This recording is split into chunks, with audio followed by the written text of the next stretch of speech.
কেমন আছো সবাই? আশা করি সবাই ভালো আছো।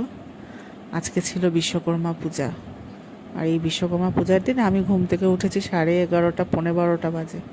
জানি না কী কারণে এত লেট করে আজকে আমি ঘুম থেকে উঠেছি। কালকেই মা বলেছিল যে আজকে চিকেন কষা বানাবি, চিকেন কষাটা নাকি, আমার হাতের চিকেন কষা নাকি ভালো হয়। তো যাই হোক, আমিও মাকে বলেছিলাম চিকেন কষা যদি বানাবো তাহলে তুমি একটু বাসন্তী পোলাও বানিয়ে নিও। তারপর তো উঠে আর 1 সেকেন্ড দেরি করিনি, আমি রান্নাঘরেই আগে গেছি। তারপর দেখি মা ওকে চান টান সব কিছু করিয়ে দিয়েছে। আমার তো অনেকটাই হেল্প হয়, মার এখানে থাকলে আমার অনেক কাজে আমার হেল্প হয়ে যায়। ওর খাওয়া চান সব কিছু মাই পরপর সব কিছু করে দেয়। এতই লেট হয়েছিল, চাটাও খাইনি। তো ভাবলাম ঠিক আছে, চলো একটু চা বানিয়ে চাটা খাওয়া যাক।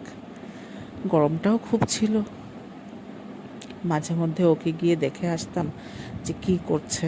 তো দেখলাম যে না, ও একটু ওর কালার পেন্সিল নিয়ে বিজি আছে। দেখেছো তো কী করেছে? এটা মার ঘরের যে ওয়ার্ড্রোবটা আছে, ওয়ার্ড্রোবের অবস্থা তো আর নেই।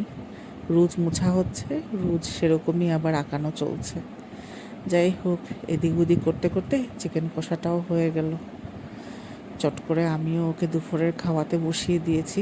দুপুরে খাইয়ে ওকে ঘুম পাড়িয়ে আমার বিকালবেলা একটু কেনাকাটা ছিল, টুকটাক কেনাকাটা, এই মা বাবার জন্য, তারপর আমাদের ঘরে যারা আছে ওদের জন্য টুকটাক করে একটা কিছু কিনবো ভেবেছি। তারপর বেরিয়ে পড়লাম। যাই হোক, রাস্তায় জ্যাম ছিল, তাও অনেকটা কম ছিল আজকে। তো আমি গিয়ে টুকটাক কেনাকাটা সেরে ফেললাম। সেরে ভাবলাম যে একটা কিছু ঘরের জন্য নিয়ে যাই, কি খাবে স্ন্যাক্সের মধ্যে। মাকে ফোন করেছিলাম কি নিব, আনবো কিছু? তো বললো যে না, আনিস না কিছু, আমি ফালুদা বানিয়েছি।